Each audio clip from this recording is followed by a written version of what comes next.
Para entender melhor sobre o câncer de próstata, eu recebo o urologista, o Dr. Bruno Matias, que está aí já posicionado, a psicóloga Andréia Menezes, que também já está na nossa roda, e o Renato Ferreira, que vai compartilhar a sua experiência. Muito bem-vindos todos vocês, tudo bem? Prazer. Olá, Andréia. Olá, doutor. Olá. Vamos começar explicando o que é a próstata, né? Porque as pessoas têm muitas dúvidas também, não sabem como que é direito. Inclusive, a gente tem algumas ilustrações que eu gostaria que ficasse já para a gente poder explicar direitinho. Ótimo. Doutor. Vamos lá, então. Bom, a próstata é um órgão que se localiza abaixo da bexiga, como tem ali na ilustração? Na ilustração. Eu vou pedir só para o doutor, vem para cá, claro. Porque eu gosto de mostrar aqui para as pessoas. Pode apontar, porque daí fica então a próstata é esse órgão, certo, né? Ele serve como uma glândula e ele serve também para fazer a contração, né? Ele contrai para eliminar o líquido ejaculatório no homem. Tá. Então essa é a principal função dela. Ela também serve para ajudar na continência urinária, fica logo abaixo da bexiga. Tá bom. O adolescente, o jovem, o adulto, a próstata é nesse tamanho, é normal. Exatamente. Certo? A próstata normalmente ela é pequena no começo da vida.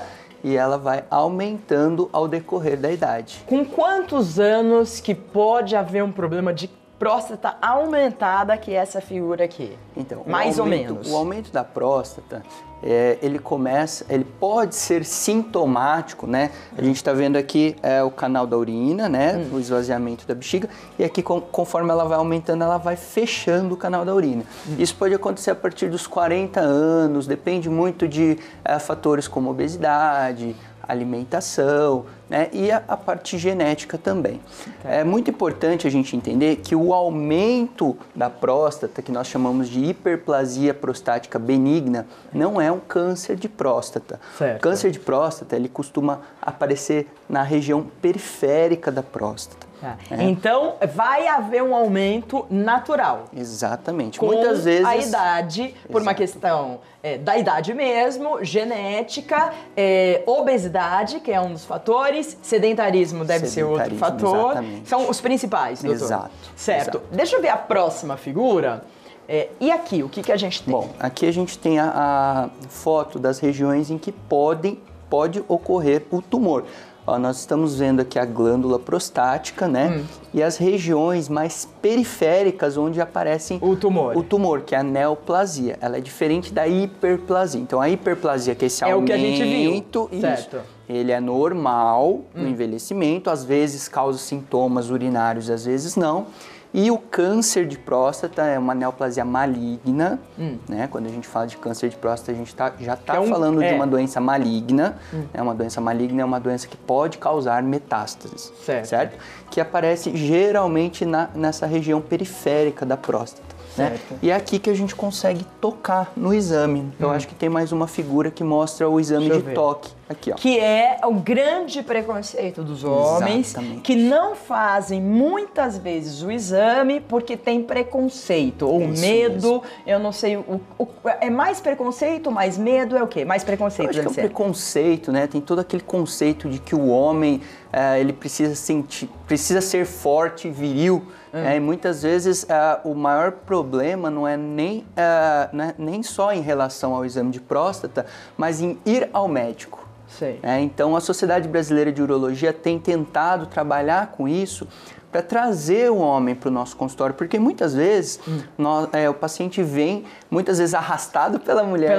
Por isso que eu falei para as mulheres assistirem. Do urologista, e nós acabamos fazendo o diagnóstico de outras doenças por ele nunca ter ido ao médico. Então aí a gente descobre que ele é hipertenso, que ele tem diabetes, que tem uma série de outros problemas de saúde, e ele foi porque a mulher arrastou ele para fazer exame de próstata. A prevenção, você faz anualmente esse toque? Como que é? O exame de próstata, não existe um consenso entre as sociedades de urologia ao redor do mundo. Então a sociedade europeia, americana e a brasileira não tem um consenso. Mas qual é o conceito? O conceito é a gente usar o bom senso e principalmente identificar se esse paciente tem fatores de risco. Né? Os principais fatores de risco são idade, né, e história familiar. Idade Também, de quantos anos? A partir dos 40, 50 anos, certo?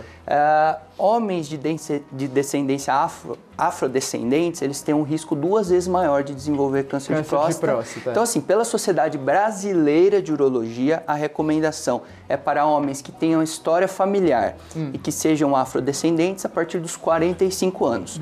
Todos os outros homens a partir dos 50 anos até os 75 anos. Aqui a gente está vendo como que funciona, tem o pênis, o testículo, a bexiga e aqui a próstata, Exato. né? E aí vai ter o toque pelo reto. Quanto tempo demora esse toque? Menos de 30 segundos. Menos de 30 segundos. E daí dá para sentir? Dá para sentir. Então, assim, como nós explicamos na figura anterior, os tumores tendem a aparecer na zona periférica da próstata, certo? Que é na parte de fora. E a única forma que a gente tem para ter contato... Ainda não tem um exame que vá... É um exame que usa muito a sensibilidade do médico. Sei. Né? Então você consegue, às vezes, ter um pequeno nódulozinho aqui nessa região e eu com o dedo consigo sentir. E muitas vezes... ainda não deu nenhuma alteração, nenhum sintoma. É muito importante a gente entender que o câncer de próstata é uma doença silenciosa. Certo. Ela é assintomática na grande maioria das vezes. E é por isso que ela causa tantas mortes. Porque a pessoa vai deixando. E quando nós fazemos o diagnóstico, ela já está num estágio. Em quanto tempo esse tumorzinho, quanto tempo ele pode... Décadas. Ele pode ficar décadas, de repente... Décadas. A grande maioria dos tumores tem um comportamento, não dá para dizer benigno, mas um comportamento de evolução lenta. Sei. E já foram feitos trabalhos com homens mais velhos, que foram feitas autópsias desses homens, e a maioria dos homens tinham tumores, mas nunca tiveram sintomas e não morreram pelo câncer de próstata. Bom, a gente já vai abrir para perguntas. Vamos lá voltar, doutor? Vamos. 0 operadora 12 997 27 6383. Mas eu quero falar com os nossos convidados aqui. Primeiro, Andréia, eu vou chamar o Renato, que vai contar um pouco a experiência dele. Renato. Então, eu comecei fazendo o exame de PSA e eu percebi que o exame foi subindo muito, né? Deu 5,2 e aí o médico... Esse número já é um número alto, né, doutor? indicativo. Já é um valor um pouquinho aumentado para a idade dele. Você tem quantos anos? 48. Isso foi lá com uns 45 anos, mais ou menos. Sei. Né? Então, fui cedo, né? Lembrando que você tem história familiar, né? Isso, E daí eu me assustei, porque no próprio exame, é uma linguagem médica lá, né? Que é para a gente leigo não entender muito. Mas ele já sugeria um tumor maligno. Sei. Né? Aí eu fiquei assustado, fui no médico, aí fiz o exame de toque. Na época o médico constatou que ele achava que não tinha problema. Mas aí eu mudei de médico, fiz uma biópsia de 5 pontos, não deu nada. Aí passou mais um tempo, voltei a fazer o exame de PSA, deu mais alto ainda, aí eu troquei de médico. Sei. E aí ele pediu uma biópsia de 12 pontos. Ele falou que essa de 5 pontos já não é mais conclusiva, já está em desuso. E nessa de 12 pontos aí realmente deu câncer. Isso porque você foi atrás, Quem procura acha, né? Não é que procura acha, mas você achou estranho, né? E aí você descobriu. E o que aconteceu depois? Qual foi o Então, isso foi agora em agosto, né? E aí passei por alguns médicos e estou fazendo tratamento para eleger o tratamento que eu vou fazer. Provavelmente é uma cirurgia, né? Provavelmente uma cirurgia. Daqui a pouco a gente volta ao Dr. Bruno para explicar exatamente como, depois que você detecta o tratamento, inclusive sobre o PSA aumentado e tudo. Mas antes eu quero chamar a Andréia. Andréia, a gente falou sobre o preconceito do homem, a gente falou sobre o medo. Como trabalhar isso? Você é psicóloga. Sim. Na verdade, vai depender muito da personalidade desse homem em questão, né? Do histórico de vida, das experiências que ele fez até então. Isso vai influenciar influenciar diretamente a forma como ele vai lidar com o impacto dessa notícia. A gente vive num país ocidental em que o homem é reconhecido, ele para ele mesmo, né, através da virilidade dele, isso o reafirma como homem, né? Então, o impacto da notícia traz o medo de perder a virilidade, o medo de não ser mais aquele homem que ele sempre foi ou que ele gostaria de ser, o medo de não ter relações sexuais, né, com a parceira como ele habitualmente tinha, o medo da morte, né? Então, eu acho que tudo isso está associado ao impacto do diagnóstico. Depois, as coisas vão caminhando de forma diferente se esse homem é acompanhado psiquicamente, né? E numa fase, 40, 50 anos, que o homem também está num processo de transição. Sim. E em relação ao preconceito, Maria, eu acho que tem aquela coisa assim, eu não... Será que eu vou gostar do toque? Será que, de repente, isso vai... Isso são fantasias, tá? Que as pessoas Óbvio que não corresponde à realidade. Mas assim, será que isso vai me deixar menos homem? Será que isso vai colocar em dúvida a minha sexualidade? Sei. Né? Então o preconceito estaria relacionado a isso, certo? Renato, você teve medo ou preconceito ou não? Foi fazer o exame, tudo bem? Na verdade, o médico me pegou meio de sopetão lá, né? Sei. Mas vai, né? Tá, então, mas se você fosse, eu vou fazer, você acha que não? Não, eu até iria. Eu acho que o toque não vai tirar ninguém do armário. Mas eu acho que deve ser feito, né? Se eu não tivesse me tratado, eu estaria com a doença sem saber. Exatamente. Né? Então poderia causar um problema maior. Agora tem todas as chances de... Inclusive a morte da pessoa, de me tratar, me curar, ficar com um risco menor de qualquer lesão que possa ter em decorrente do tratamento, mas a minha saúde pode ficar íntegra, né? Se não tivesse feito, poderia ser um problema bem grave, né? Certo. Vamos voltar ao doutor. Doutor, algumas questões que ficaram aqui. Você falou que a melhor forma de detectar é o toque. É a combinação do toque com o exame de sangue. Tá Isso. bom. O exame de PSA, ele surgiu no final da década de 80. Sei. Então, até a década de 80, nós não tínhamos essa metodologia diagnóstica. E ele veio para ajudar muito no diagnóstico. Por quê? Porque o PSA é específico da próstata. Né? Então, a gente tem essa vantagem no diagnóstico de ter um exame de sangue que é específico para a próstata. Obviamente, ele deve ser interpretado da maneira correta, porque a próstata, conforme ela aumenta com o envelhecimento, assim como eu já havia dito, tende a aumentar a produção de PSA também. Então você tem que analisar da forma correta. Isso, nós temos que calcular e interpretar da maneira correta. É comum homens que não tenham tumor, que têm apenas uma próstata aumentada, ter um PSA elevado. Então, o toque vai diferenciar, porque a consistência da próstata é diferente, a presença ou não de um nódulo, né? Se eu faço o exame de toque, que é um exame super rápido, e eu sinto que tem um nódulo, eu não preciso nem esperar o PSA para pedir a biópsia. Então, é a combinação dos dois. E não tem indicativo que a pessoa tem problema, câncer de próstata ou não? Não tem um indicativo assim? Sintoma, não. Não. Muitos homens, existem, né, na cultura que falam assim, quando pode ter alguma alteração de diminuição do testículo, alteração na urina. Isso é fantasia. Sai sangue no esperma. Esses sintomas não estão relacionados com câncer de próstata. Entendi. É muito importante. E a questão que a Andrea estava falando primeiro, como que a gente elimina o câncer de próstata? É através de cirurgia? Como que você faz isso? Bom, depende do estágio do tumor, né? Então, depois que nós fazemos o exame, o toque, o PSA, e a suspeição de que há um câncer é alta, né? Nós pedimos a biópsia. Foi o que ele fez. Que o Renato fez, tá? O Renato fez. Com essa biópsia, nós conseguimos analisar o tipo do tumor e ter uma noção do grau de agressividade. Hoje em dia, existe a opção de não tratar, de não fazer nada, só acompanhar, né? Não precisa de medicamento, não precisa de cirurgia, não precisa de rádio, que nem nada. Tiroide, que você vai acompanhando ao longo do... Por quê? Porque é um tumor pouco agressivo e provavelmente esse paciente vai falecer de outra causa, certo? Então, existe essa possibilidade. Outra possibilidade, se for um tumor inicial, é fazer a cirurgia né, que é a prostatectomia.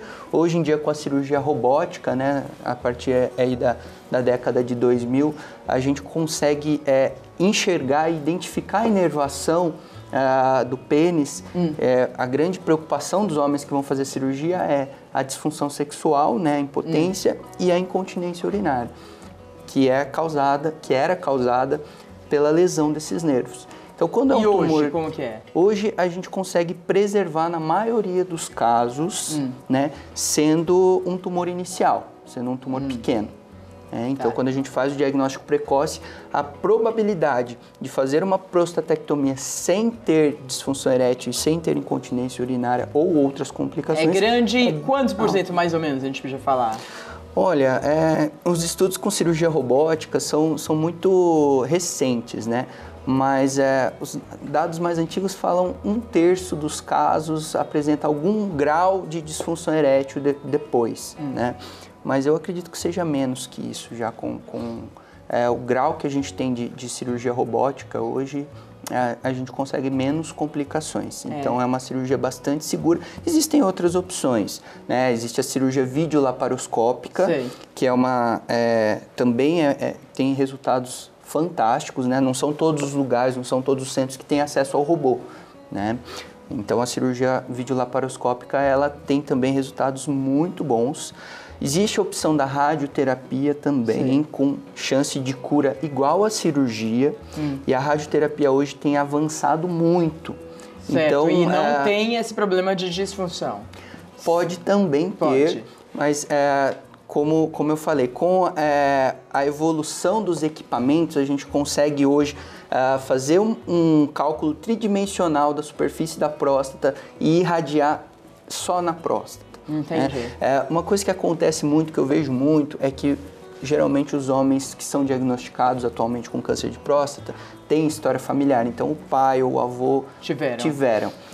E essas pessoas acabam compartilhando experiências negativas daquela época em que eles trataram. Mas só que a medicina evoluiu. A medicina evoluiu muito, né, nos últimos 10 anos, então é totalmente diferente hoje.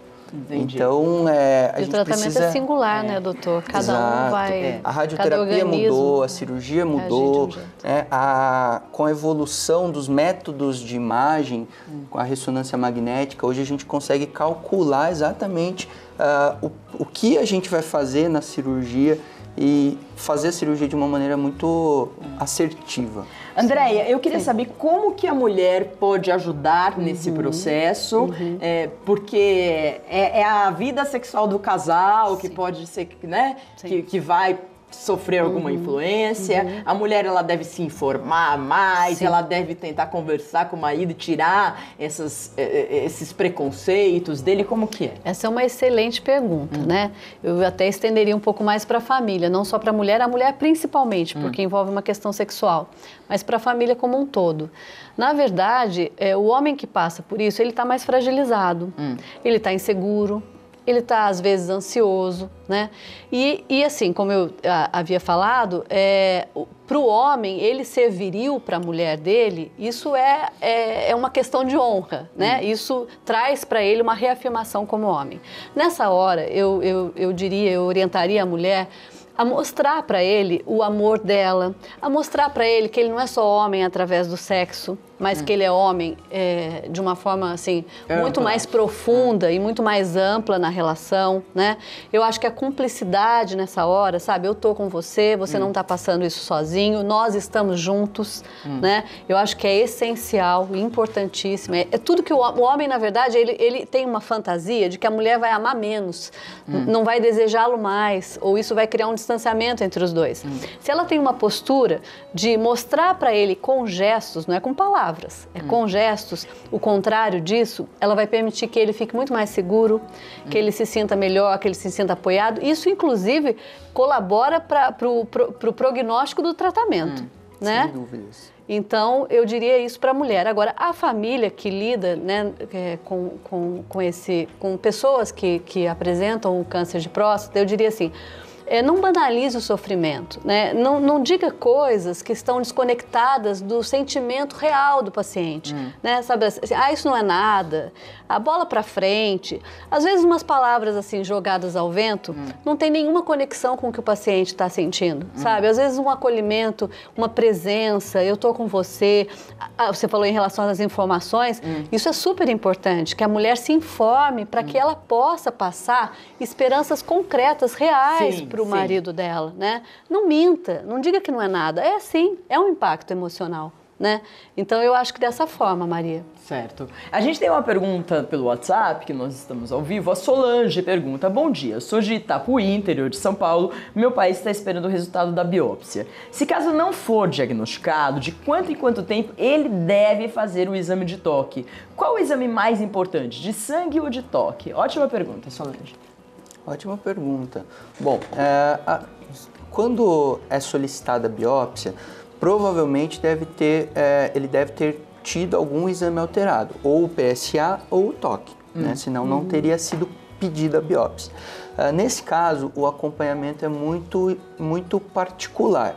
Geralmente, quando uma biópsia vem negativa, a gente segue acompanhando mais perto esse paciente.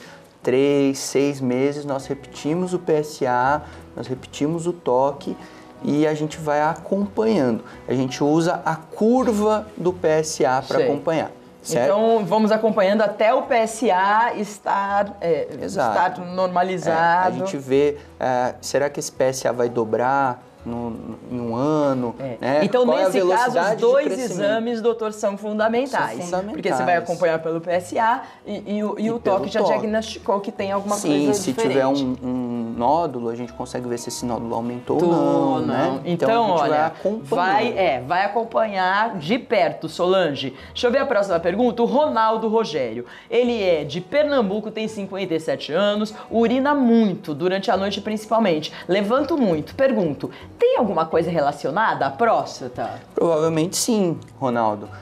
Esses sintomas são bem típicos da hiperplasia prostática benigna, que é aquela primeira figura que a gente... Que é aquela do aumento. Isso.